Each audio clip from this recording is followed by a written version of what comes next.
Oui, allô? Oui, bonjour Alexandre. Oui, ça va bien? Ça va bien toi? Oui, merci. Oui. Et merci de faire cette entrevue par téléphone comme ça. Ben, merci à toi. C'est gentil. Et quelle heure pour toi là-bas? Ah, je suis encore au Québec. Ah, je te pensais en Suisse. Je pensais déjà partir. Non, je pars demain. Ah bon, ah bon, ah bon. OK, bon, ben juste attends. OK, c'est pour ça que tu voulais qu'on s'appelle au début de la semaine. Là, je comprends parce que sinon, ça aurait été très compliqué. Avec le décalage avec horaire. Internet, puis... Oui, je comprends. C'est ça ce que je voulais faire avec toi dans cette première étape-là d'entrevue, c'est faire un petit peu le portrait de toi en tant qu'athlète. OK. Dans quelle discipline t'évolues, puis qu'est-ce que tu as réalisé jusqu'à maintenant. Puis après ça, on passerait à décrire les compétitions d'e-bike, puis pourquoi toi, tu veux t'inscrire aux compétitions d'e-bike. Puis on pourrait parler à la toute fin du Swiss Epic pour comprendre un peu c'est quoi un marathon. Dans le fond, c'est une course un petit peu enduro, si je comprends. Non, c'est vraiment un marathon. Marathon par étape. OK, parfait. Fait que c'est correct Comme avec toi? ouais, c'est un bébé KPP si on veut. Ah, un bébé KPP. OK, là, je comprends. C'est vraiment des étapes, alors. OK. Ouais. Fait que dans le fond, si on commence si on te décrit comme athlète, ta discipline, puis combien de temps, puis ce que tu as fait jusqu'à maintenant? Ma discipline principale, c'est le cross-country olympique. Puis, depuis quelques saisons, je participe à quelques cross-country marathons, mais vraiment plus quand ça donne dans l'horaire, puis pour le plaisir. Puis, c'est une discipline dans laquelle je me débrouille quand même bien. Puis, je prends du plaisir à aller là-dessus aussi. Puis, ça fait... j'ai commencé ma première course à 8 ans, dans le fond. Eh boy, oui, ça fait un bon bout de temps que tu es dans le vélo de montagne. Ouais, j'ai commencé à 4 ans à faire du vélo de montagne. Ça, c'est parce que tu as un papa très impliqué aussi. Ouais, exact. Mon père faisait du vélo de montagne avant que je naisse, fait qu'il m'a initié à ça, là. Oui, puis ton père a même une commandite et a même une équipe. Il fait des... Ouais, puis ici, commandite un circuit régional dans les Laurentides. Ah oui, c'est vrai. C'est celui donc que tu as fait participer en fin de semaine, là. Ouais, exact. Puis comment ça s'est passé? Ça a bien été. C'était un bel événement. Il y avait beaucoup de monde, puis c'était très amical, là. C'est le fun. Ça rappelle des souvenirs de quand j'étais plus jeune, puis qu'on faisait beaucoup de régional, là. Oui, hein? Tout le monde qui participe. Puis le e-bike, comment tu as été introduit au e-bike? Vraiment plus quand j'ai vu l'opportunité quand j'ai vu qu'il y allait avoir les premiers championnats du monde de e-bike au Mont-Sainte-Anne, j'ai trouvé ça cool de dire tu peux faire les premiers championnats du monde de e-bike. Puis au début, j'ai pas vraiment porté attention à ça. Puis après ça, je me suis renseigné un peu sur comment se sélectionner, parce qu'au Canada, il n'y a pas de course de e-bike ou pour sélectionner. Puis là, j'ai vu sur remplir un documentaire, un formulaire sur Internet, puis c'est à peu près ça. Fait que je me suis dit, pourquoi pas. Fait qu'après ça, c'était juste me trouver un e-bike. Fait que j'ai demandé à Specialized, puis ils m'ont fourni ça pour l'événement. Est-ce que tu as déjà coursé en e-bike sur des circuits européens ou... Non, jamais. T'as jamais, fait que ça va être vraiment le baptême, là. Ouais, en ce moment, j'ai fait 4 sorties en e-bike dans ma vie. Fait que c'est où j'en suis en ce moment. OK. Puis comment, justement, par rapport au vélo de montagne régulier, le e-bike, comment est-ce que tu as vécu cette expérience-là?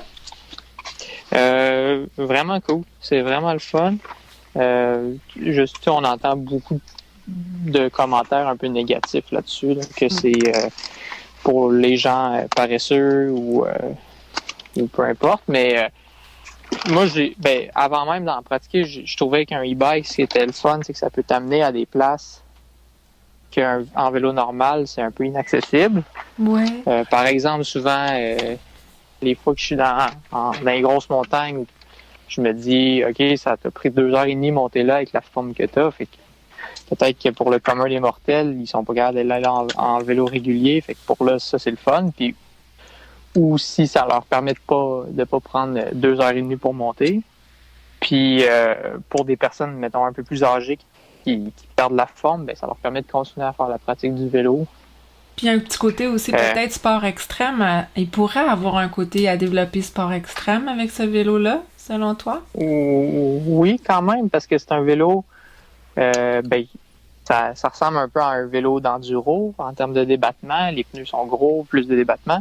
Puis c'est que ça te permet d'aller chercher des vitesses sur l'accélération, surtout des vitesses vraiment plus importantes qu'avec un vélo régulier. Fait que juste, par exemple, à la maison, les sentiers de cross-country que je roule depuis toujours, on passe à 12 km/h une section, ben là, avec le e-bike, on passe à 24 km/h. Fait que ça demande d'être très bon pour lire ses lignes aussi, hein? Puis de lire le terrain. Exact. Ben, tout se passe plus vite. Fait que faut être encore, je dirais, encore plus attentif, parce que plus tu vas vite, plus tu as besoin de l'aide. Puis, non, c'est un différent pilotage vraiment vélo de montagne régulier. Puis pour la gestion de la batterie, tu sais, comment que tu peux gérer cette batterie-là? C'était dans un temps de course aussi. Est-ce que tu as pensé à ça? Comment ça va se dérouler lors de la course? Ben oui. Mon but dans les journées d'entraînement sur le parcours, ça va être de voir un peu en roulant sur quel mode le vélo que je vais utiliser, le Specialized Levo, il y a 3 modes. Fait qu'un mode, on va dire avec plus turbo, un mode vitesse de croisière, puis un mode qui donne à peine d'assistance. Fait que ça va être de voir, en faisant les parcours de reconnaissance, à essayer les différents modes à différents endroits pour voir comment ma batterie elle se décharge. Mais c'est sûr que ça va être une gestion, parce que tu peux rouler avec quelqu'un, rester avec lui en étant sur le mode turbo, puis lui, s'il est sur un mode un peu plus facile, ben tu te pénalises dans un sens. Fait que je pense que ça va être intéressant aussi, parce que le vélo électrique, ça comble un peu l'écart entre des personnes qui physiquement sont pas du même niveau. Oui. Fait que c'est une autre dimension aussi que ça permet. Fait que 2 personnes vraiment pas du même niveau, ça peut leur permettre de rouler ensemble à la même vitesse et au même effort un peu. Fait que ça va être intéressant de voir dans la course.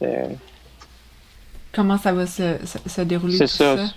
Ben, je me dis, c'est pas parce que tu es le meilleur en cross-country normal que tu vas être le meilleur en e-bike, par exemple. Parce que pourquoi tu ferais ce remarque-là? Qu'est-ce qui te fait dire que ce ne seront pas égales? Ben, parce que l'assistance, il comble un peu l'écart physique. Puis, je pense que le e-bike, l'aspect technique, pilotage, puis tout, va être encore plus important que sur une course de cross-country, parce que c'est supposé être un parcours plus difficile techniquement qu'un parcours de cross-country normal. Fait que, j'ose croire que le pilotage va être un peu plus important encore. Plus que la forme, parce que dans le fond, la forme l'est c'est sûr, parce que ça demande quand même qu'il faut y mettre de la forme, faut avoir une endurance aussi. Mais comme tu dis, c'est plus le pilotage avec la vitesse du vélo gérée. Ouais, c'est mon impression, mais je n'ai pas encore fait, mais juste par exemple, ça va être piloter un vélo d'une 40aine de livres, fait que ça c'est une autre chose. Sur 1 heure et demie, c'est vraiment différent de ce qu'on est habitué. Oui, fait que tout à fait. C'est tous des aspects, je pense, à considérer. Puis c'est pour ça que je dis peut-être que le coureur classique de cross-country, il sera peut-être pas nécessairement le meilleur sur un e-bike.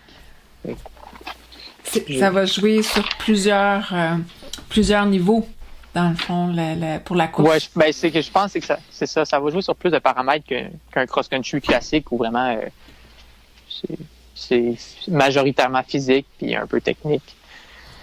Puis c'est ça, fait que tu vas aller faire l'exploration du parcours un peu, la reconnaissance de parcours au début de semaine, avant les championnats. Ouais. Puis il est ouvert à tous, fait que tout le monde, dans le fond, avec leur e-bike, vont aller l'essayer. C'est pendant des entraînements officiels, fait que tous les coureurs vont aller s'entraîner, mais je crois pas que c'est ouvert à tous. Au public, on va dire. Normalement, ça va prendre ta plaque pour aller sur le parcours. Ouais. Fait que ça va être un premier événement e-bike ici, fait que t'espères que ça s'installe un peu aussi, une autre vision du e-bike? Oui, j'aimerais ça. Oui, puis parce que peut-être que ça peut faire des courses super intéressantes aussi. Est-ce que tu es au courant s'il y en a en Europe, des courses comme ça? En Europe, oui, ils ont commencé... les derniers trucs que j'avais vus, c'est que la Fédération internationale de moto et l'UCI se battent un peu pour savoir ça appartient à qui, le vélo électrique. J'avoue. C'est un détail. Mais j'avais lu que sur certaines courses de moto, des grands prix moto sur piste, en marge de ça, il y allait avoir des courses de e-bike, mais j'ai jamais rien vu finalement, si ça a eu lieu, mais je sais qu'il y a beaucoup de courses en Europe. Ah, c'est ça, c'est déjà plus populaire. C'est déjà plus inscrit. Ce type de vélo-là, ça fait déjà plus longtemps qu'il est là en Europe qu'ici. Ici, ça commence. Fait que les gens n'ont pas encore toute la compréhension du vélo, des capacités. Oui. Puis aussi ici, en Amérique du Nord, j'ai quand même roulé dans plusieurs réseaux où les e-bikes étaient interdits. Fait que j'ai l'impression que c'est moins les bienvenus. Mais encore là, à la base, je me dis qu'un e-bike, il faut que ça soit justifié un peu par l'endroit où tu roules. Fait que c'est sûr que des places comme dans les Alpes ou les montagnes, c'est beaucoup plus facile à justifier que un réseau de 15 km sur le plat. Oui. Fait que toi, tu vois que déjà présentement ici, avec les sentiers qu'on a, il faudrait que certaines sections du parcours peuvent être au e-bike parce qu'il y aurait raison d'être là, mais pas partout. C'est qu'il y a une cohabitation et il faut que les gens apprennent un peu à cohabiter parce que c'est sûr qu'un e-bike, on roule plus vite, fait que quand tu vas rouler 2 heures, tu vas faire plus de distance, fait que il faut que tu sois plus conscient de justement si les sentiers sont fragiles à telle période, le e-bike va maganer pas mal plus qu'un vélo normal. Mais aussi quand tu croises du monde dans les sentiers, puis t'es en e-bike, c'est des vitesses plus élevées, fait que c'est un peu comme fat bike raquette l'hiver ou. Oui, c'est vrai, c'est une bonne analogie là. Il y a des parallèles à faire avec les deux là, mais on voit tout. Mais pour revenir il y a 2 ans, j'étais dans les Alpes avec mon grand-père, puis on a été faire du vélo ensemble. Il s'était loué un e-bike, moi j'étais en vélo normal, puis on a roulé ça nous a permis de rouler ensemble. Fait que je me suis dit, c'est vraiment cool qu'on ait accès à un vélo comme ça, parce que j'ai pu faire du vélo avec mon grand-père de plus de 70 ans. Ça donne des opportunités que le vélo de montagne ne donnerait pas, hein?